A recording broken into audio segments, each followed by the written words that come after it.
My name is Jeremy Wade, biologist and underwater detective.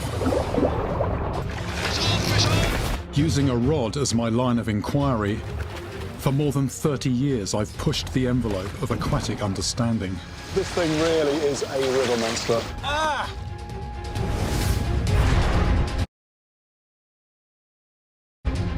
Now I'm hearing reports from one of the most remote places on Earth. A land of fire and folklore, where an ancient fishing community is being rocked by a series of vicious attacks by an unidentified underwater assailant. Victims are left maimed, stamped with mysterious bite marks. The injury was so bad that he might even bleed to death. What is behind this eruption of violence? What is the identity of the fish that is terrorizing these volcanic islands?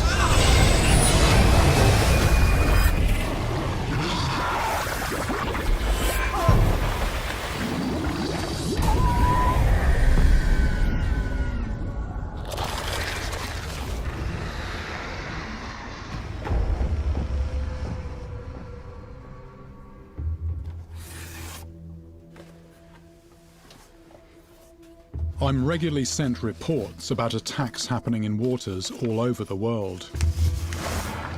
From these, I extract the extraordinary from the easily explained.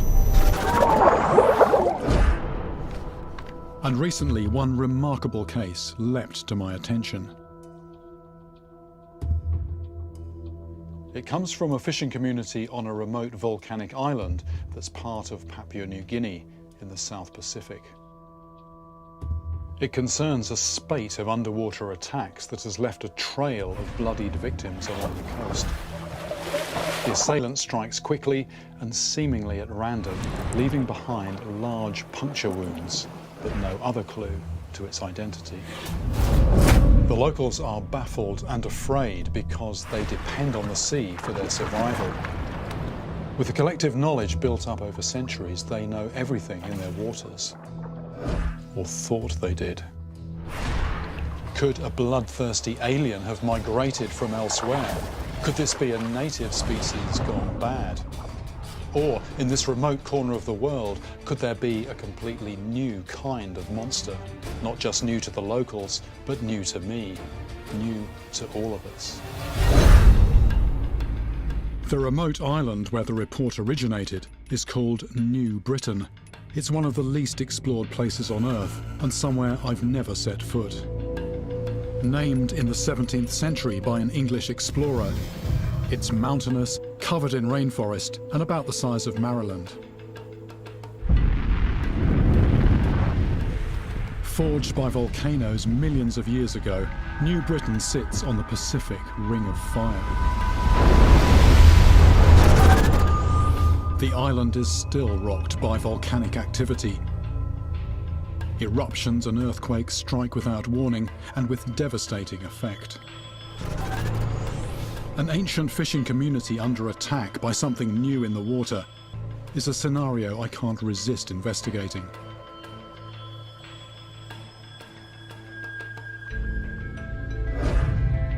But all I know for certain is that the incidents happened along a particular stretch of coast, where dozens of coral islands lie just offshore. I've managed to find a boatman named John, who has agreed to take me to some of the isolated communities where I can start my investigation. Everywhere you look on the water, you've got canoes and you've got people actually in the water themselves. It's almost as if they spend more time immersed than they do on land. And it's all about fishing, because these people, they have to fish every single day just to feed themselves. I want to start collecting information about the recent attacks, and John has suggested this market island where people gather to exchange and barter goods. These isolated fishing communities have little or no contact with the rest of the world and rarely see outsiders. I expect them to be suspicious of a stranger like me. But a catch being unloaded gives me an opportunity to talk about fishing, our common ground. You have a lot of fish? In a throwback to colonial times, most people here speak a version of Creole called Tok Pisin, and some speak a little English. Yes. Yeah. So all spear these fish. So okay.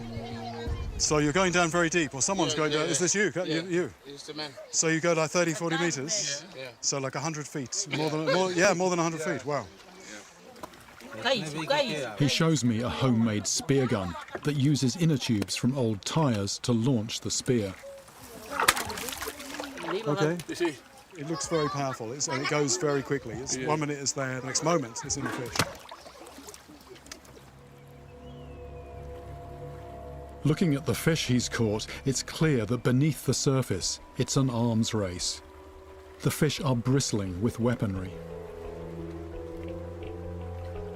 He's just telling me you've got to be very careful. On the tail, there is a spine which is actually pointing forwards. So I'm glad they pointed it out to me, because I could have hurt myself. These fish can all inflict some injury, but I'm told none of them get big enough to be a serious threat to humans. The locals soon warm to a fellow fisherman, and I turn the conversation towards the attacks. Any big fish here that bite people that you hear about? All the time, Baulias Kimlo, you got some fish, then I take him some. They tell me that because of the recent incidents, everybody is now wary in the water. Nobody on this island has been attacked. But they know about a spear fisherman who encountered a large, toothy fish he'd never seen before. And they think it could be the culprit. Yes, but actually, I remember one man named George. They tell me this man's name is George, and he lives, I believe it's the island right on the horizon there. So I need to go and try and get some more details from him. As a spear fisherman, George will know these waters well, so he could be a valuable first witness in my investigation. These people encounter fish on a daily basis, and because being actually under the water and spearfishing is such a big part of that, their familiarity with those fish and their behaviour possibly surpasses that of fishermen anywhere else in the world. So for an experienced spear fisherman to see something that he can't identify, if that's true, that is hugely significant.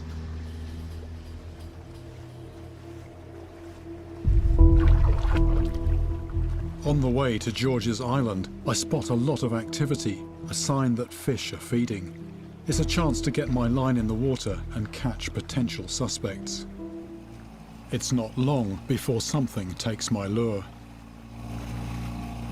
Yep. It's interesting. This is sort of heavy, but it's not really running.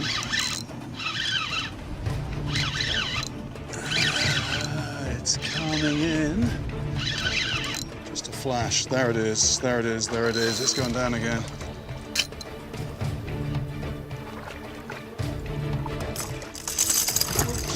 It's a golden snapper, and it's pretty well armed. This is a very spiky fish. What a beautiful fish. What a lovely coloration. Big eyes. Suggests a sight predator. Big mouth. Well, that just confirms that it's a hunter. It is a predator. Teeth in there. They're not very big teeth, but that's basically if it grabs something, whatever it is, it's not going to get away. It's a fearsome predator, but they only grow to a couple of feet, and their teeth are too small to inflict the life-threatening puncture wounds I'm investigating. Back on the trail of witnesses, I arrive at the island where George lives. And I'm greeted by an inquisitive crowd.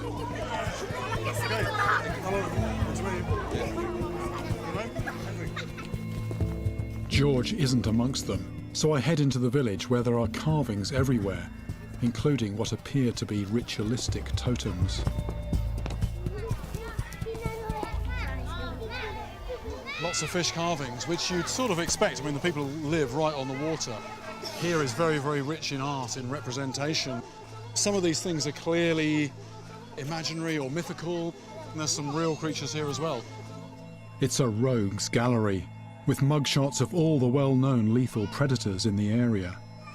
But I'm looking for something underwater and unknown. and I'm hoping George the spearfisherman can help. He tells me he was out fishing on a nearby reef.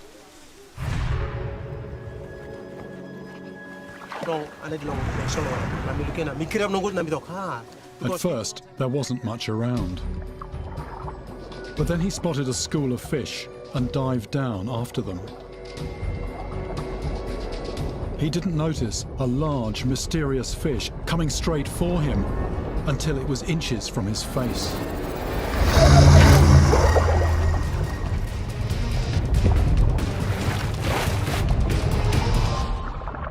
This was a dark-coloured fish. Not excessively long. He says, a pretty long fish, but the main thing about it, very deep-bodied, a big head with what looked like big teeth. Was this the first time you'd seen this fish? Yeah, first time In over 30 years of spearfishing in these waters, George had never seen a fish like this before. So it's a suspect I have to take seriously.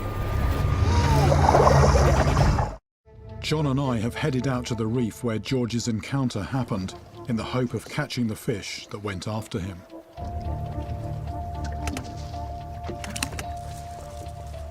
My tactic is to simply drop a piece of bait down onto the coral below to tempt whatever is down there.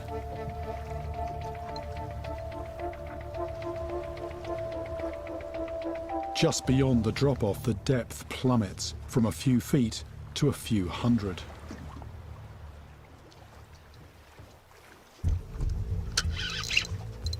It's fish.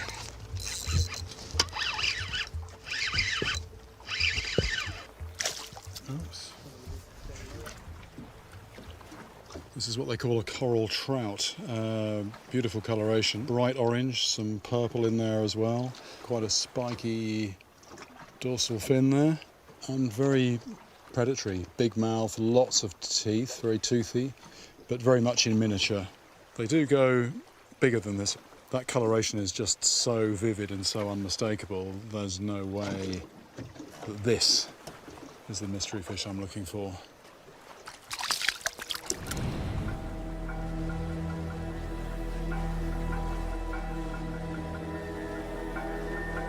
I decide to switch up my tactics. Instead of fishing a single spot, I start trolling, allowing me to cover much more of the reef.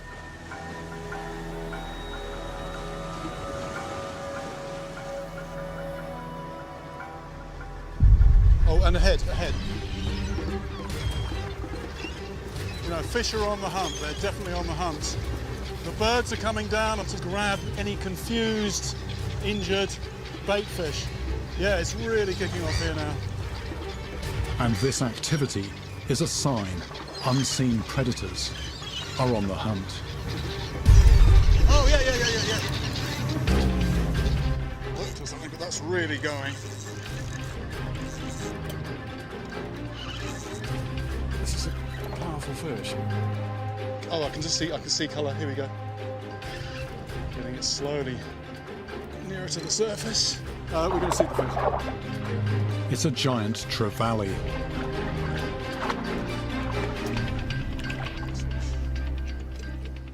Big eye, that goes with being a sight predator, hunting down prey by sight. As I discovered in Fiji, giant trevally can be lethal, using their head as a battering ram. But I'm looking for an aggressive biter. They got teeth. There's a couple of canines in the middle of the lower jaw. That could inflict some damage. But not the life-threatening wounds I'm investigating. And there's another thing. An experienced fisherman like George would recognize it. These are very familiar fish. If somebody saw a giant trevally, they'd know it was a giant trevally. So we're talking about something else. Back on the trail of the mystery assailant, my boatman John and I carry on trolling to see what other big predators can be enticed from the depths.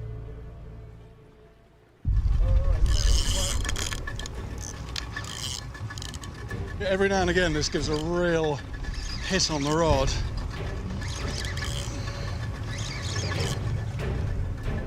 Well, it's in quite close now. I can see that's quite a long fish. What's that? That's barracuda. Okay, here we go. This fish has the hardware to cause some serious injury. Those teeth are almost like daggers. The mouth doesn't really even need to close. It just swims at speed with its mouth open and leaves a long cut. At the moment, there's no firm link between the fish that went after George and what's responsible for the more serious incidents I'm here to investigate. To get closer to that culprit, I need to find more witnesses. But that's easier said than done. These communities are spread along miles of coast and over dozens of small islands, and communications are limited. But in one village, I'm told about a man named Andrew, who some years ago was bitten by something unknown.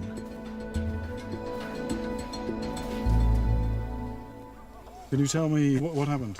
Des la pisia. Mi boklo bisi lo net. Mi tromo net na mi net stop. Andrew tells me how he and a friend went fishing one day, wading into chest-deep water on the reef. They were using a long gill net to make a circular trap. So what happened to Andrew was he's deployed the net, he's gathering it in, and there's something in there which is big. And because it's enclosed, it's wanting to escape, and what happened is it bit his leg.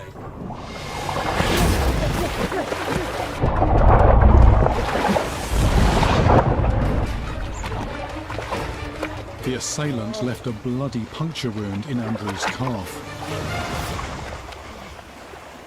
It then escaped, but not before he got a good look at it. Pisim net one time fish stop na. Narpla pisim mi by team mi run away pini. Is this big fish? Very big fish. How big? Is About this big. blackfish? Blackfish. Me no looking fish mi come. It's a strikingly similar description to the mystery fish that went for George the spear fisherman. This one? But there's more. And- This time it left behind physical evidence. Yeah. A scar on Andrew's leg. One hole? One hole. One tooth? One hole. So sharp tooth. The scar is interesting because he said this is a fish with big teeth. They're sort of pointed teeth, and it made one hole in his leg. As there was only one mark on Andrew's leg, it's clear that the culprit's teeth are quite far apart. So this is the dental profile I need to be looking for. Andrew has told me where he was attacked, and I've waded out to the scene of the crime. But fishing without the protection of a boat leaves me feeling vulnerable to whatever might be out here. I'm standing on nice shallow water here, but right here it plunges away. It's dark. I can't see what's there, but anything that's there can very clearly see me. So it's a little bit more adrenaline perhaps than normal involved in this fishing. The fish aren't biting, so I carry on up the coast in search of other attack victims. At the next village, I hear about an incident that's very similar to the ones I'm investigating, but with an interesting new detail. The attacks, which I thought were recent, may have begun decades ago. One of the witnesses is now 70 years old.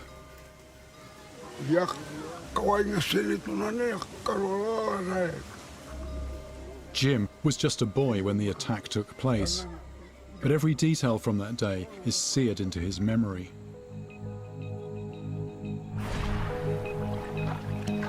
He was with a group of family and friends at a river mouth near their village. It was a hot day, so Jim and a friend ran into the water to cool off. Just as they were about to jump off a log, Jim spotted something. They saw a movement in the water. They saw First of all, it was bubbles. They thought it was a crocodile. But then they saw a dark shape and they realised that it was a fish. Thinking this large fish would make an easy meal for the family, Jim called over his older brother to spear it. His brother hit it first time, but the fish thrashed free and attacked. It sank its teeth into his brother's leg and started to drag him away. Hearing screams, the adults raced into the water.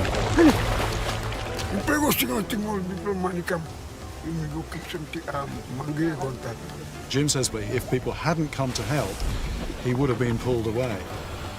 A tug of war ensued and the fish finally let go. They were able to get Jim's brother back to shore.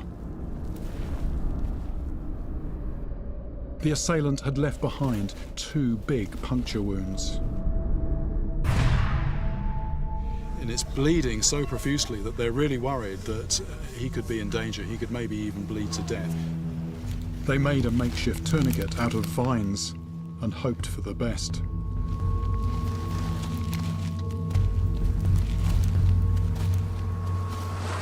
Despite his injuries, Jim's brother survived the attack.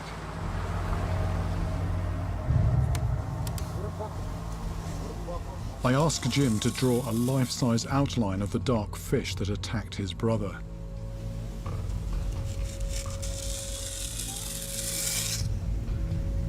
Okay, so it is a very simple outline, but this tells me something perhaps about the character of the shape of the fish. Bit of an arch back here, bit of a hump, flat belly, and a pretty solid-looking head there. It's all starting to add up. The large puncture wounds sound very similar to Andrew's. About this big, Blackfish. blackfish. And Jim's description of the fish matches all the others I've heard. Size, shape, and colour.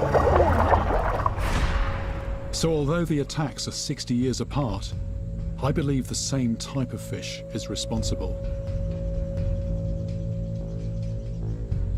And Jim has a name for the assailant. Mogilo. Mogilo. It's not a name I recognise.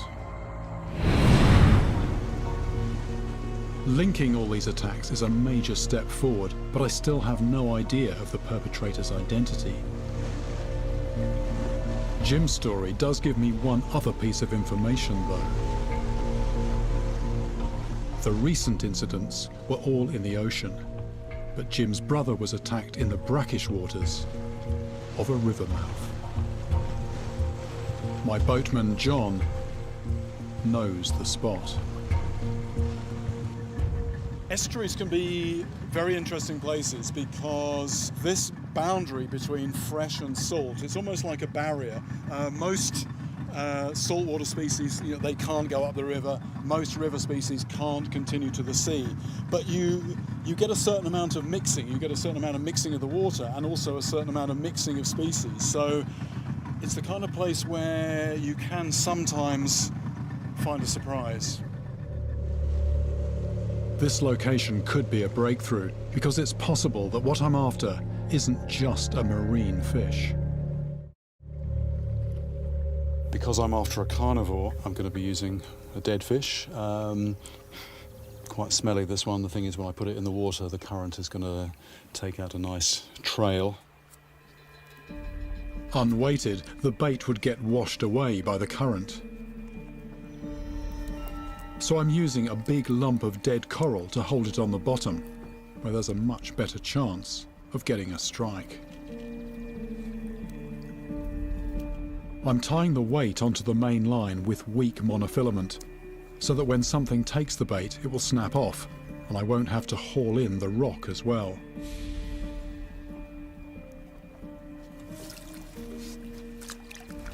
No need to cast this, I'm just going to lower it off the back of the boat and the current will take it down some way.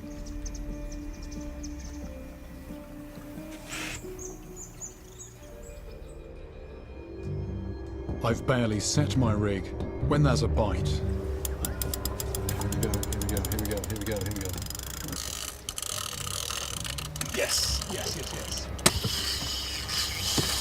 Here we go. Fish on. It's here. It's this side. It's about 5 feet long. Whatever it is about 5 feet long. There it is. An unmistakable fin breaks the surface.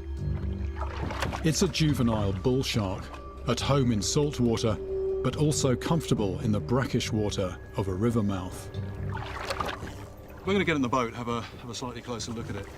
So, if I just lift up here, John's going to get the tail. Good to go. There it is. We have to be careful. The shark's highly flexible cartilage skeleton allows it to bend back on itself in ways that bony fish can't.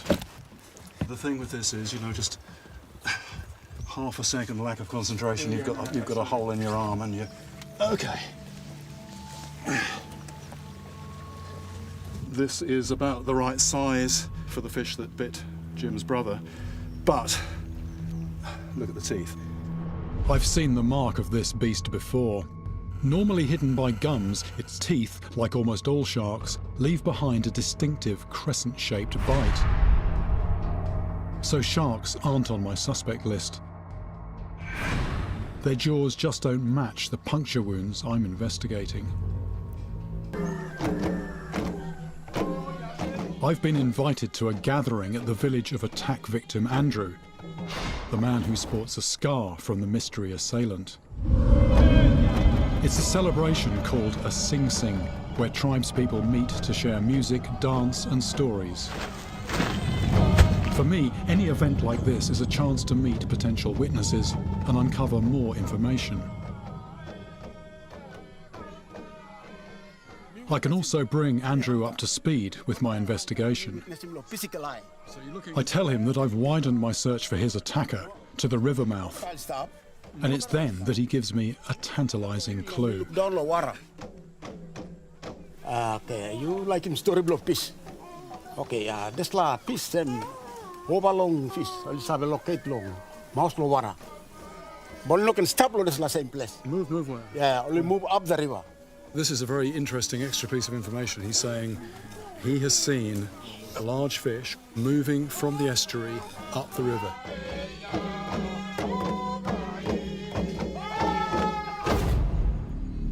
Andrew knows it wasn't a shark, but he says it was large and dark.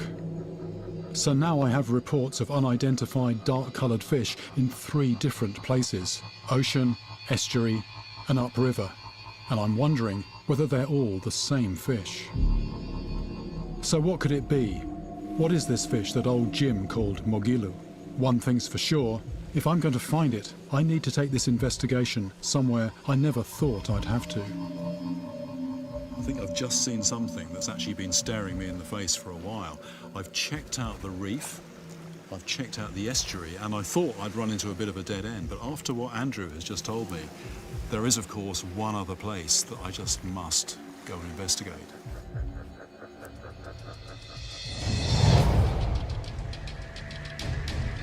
If this fish can straddle the salt and freshwater divide and go up rivers, it's part of a very select club, whose other members include not just bull sharks, but sturgeons and salmon, neither of which live here. This is suddenly feeling a lot more like familiar territory for me, moving up into fresh water, this wonderful, wild, jungly river. And what gets me particularly excited about this place is, by all accounts, this is unexplored. My boatman, John, tells me that the few tribes that have pushed this far into the jungle lead isolated lives and have little contact with the world beyond the forest. Visitors are rare, but he has heard of one other outsider who has been given permission to be here. Any local knowledge is a good thing, so we're on the lookout for his camp. Exploring the river upstream, we spot some signs.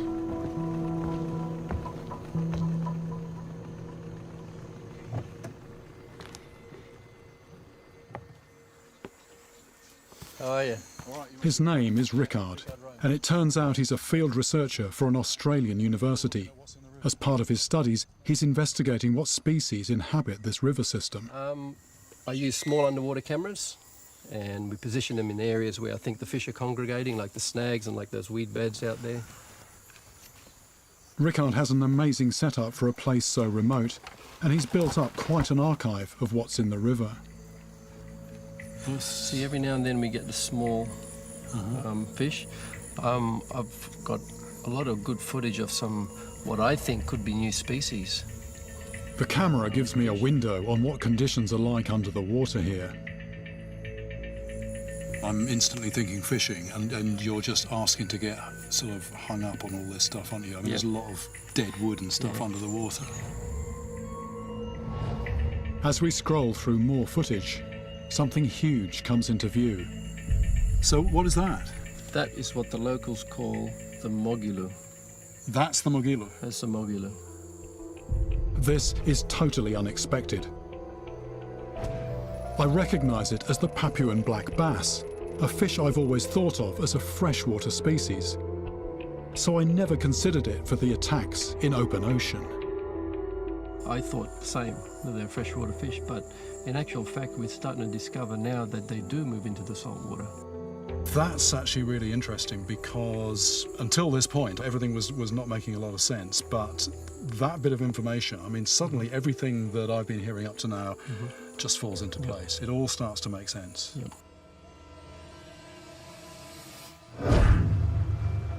Rickard captured the images of black bass an hour upstream from his camp. So that's where John and I are heading. The Papuan black bass is renowned for its power and aggression. I've never caught one, so I'm excited by the prospect of going up against this jungle river gladiator. And by catching one, I'll be able to see for myself whether it has the hardware capable of causing the attack wounds I'm investigating.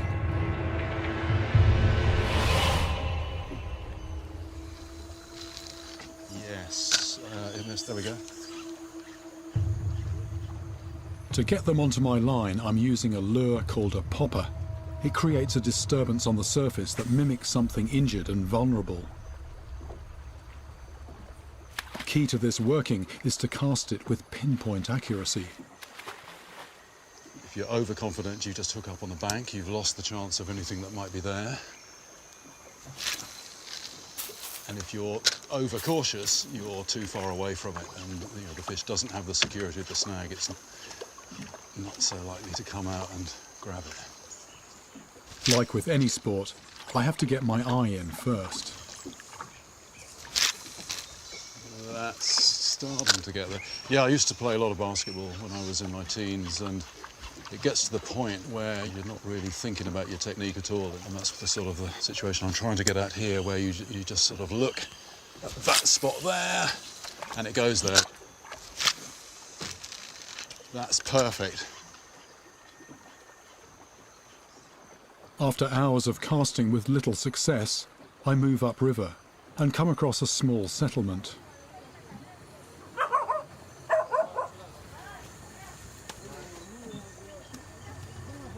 The tribes living in the jungle own all of the rivers, and to fish here, I must have their permission.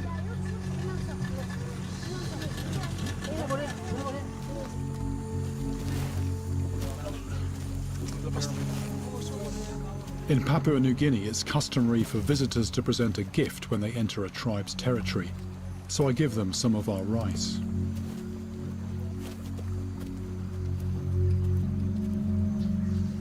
I'm possibly the first Westerner they've ever seen, but once John has explained my mission, they're happy to grant me permission to fish. So it's okay for me to fish here? It's not a problem for you?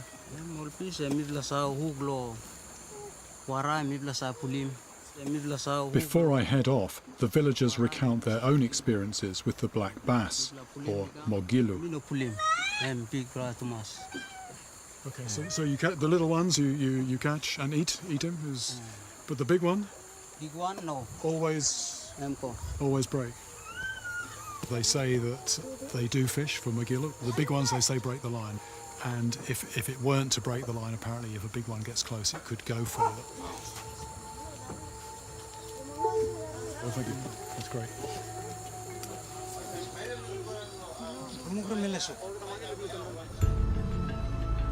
One man has told me that the best place to find them is a bit further upstream.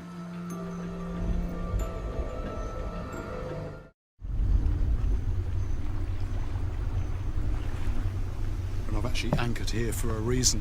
I'm starting to get worried about the state of the water. It's colouring up. It's not been raining here, but I think it's probably raining upstream. There's a lot of debris on the top of the surface and it's just clouding. And the thing about black bass is they're sight feeders. If I'm putting a lure through the water, if it clouds up too much, they're just not going to be able to see it. And that's probably why things have been very slow so far. But here, this is a confluence, and it's a bit like a miniature version of the famous meeting of the waters in the Amazon. You've got the cloudy water with the dark sort of tea or coffee stained water coming in.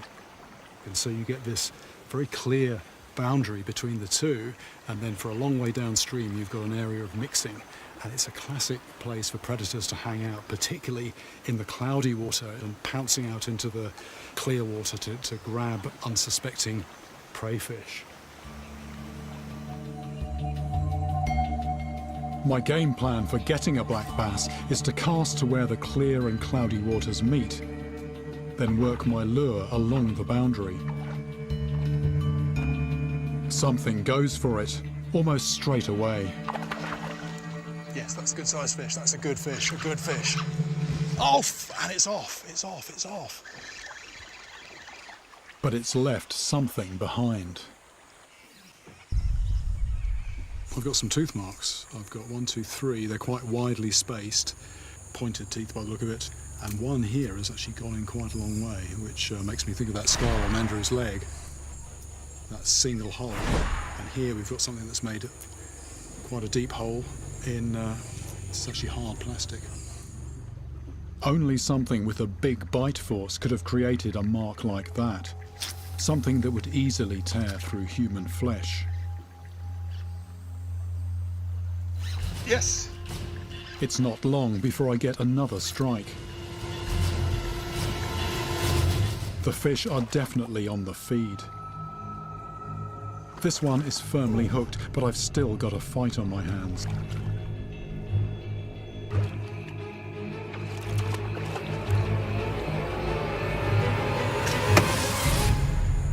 This is the first Papuan black bass I've caught.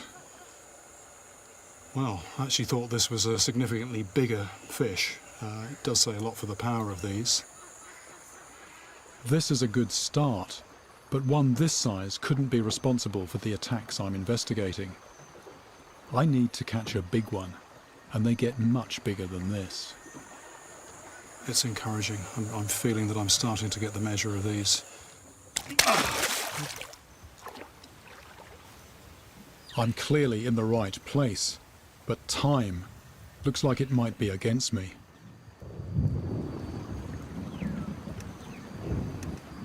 That doesn't sound good.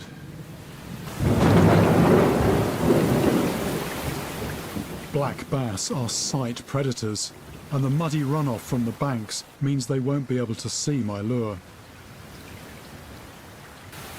Carrying on in this is futile.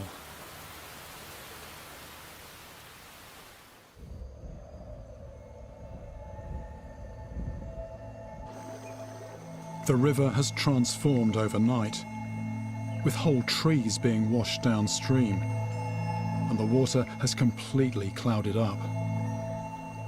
This has happened very, very quickly. The thing is, for this to get back to normal is going to take several days. That's if it doesn't rain again. If it does rain again, it's going to stay like this. It's going to possibly even get worse. My only realistic option of catching a black bass now is to head back downstream to the river mouth. Swapping the confined space of a river for a bigger expanse of water would normally make catching one even more of a lottery. But as the river widens, it slows, the sediment starts to settle, and the water mixes with the ocean, making it clearer. Better conditions for sight predators like black bass.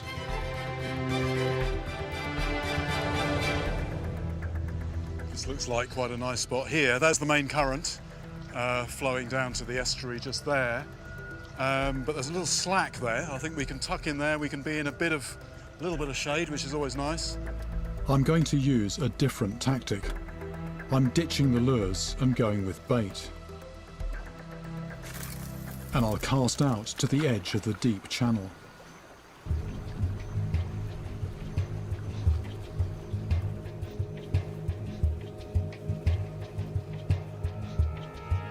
This could be my final chance to do battle with a big black bass.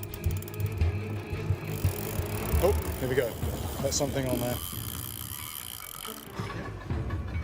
Let's go out this way a bit, yes, that's a fish. Motoring over to where the fish is at the moment. It looks like it's well clear of the bank, but the problem is there could well be sunken snags down here. Shortening the line, shortening the line, shortening the line. Yeah, just keep coming this way into this clear bit. It's a big fish. Yeah, can maybe stop the motor, stop. Yeah, this is good, this is good.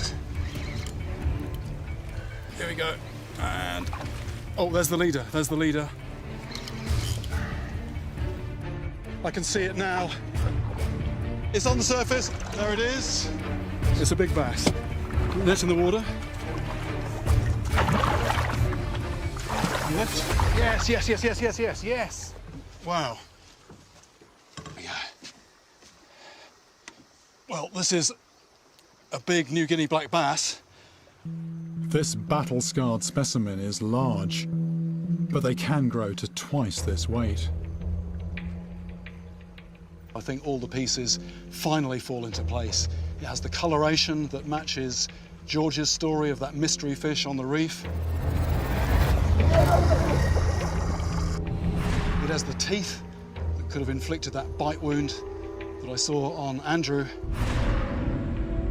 And having felt this on the end of a line, no doubt about it, the power. If this thing grabbed hold of your leg and started pulling, I think you'd go with it. You'd go under the water.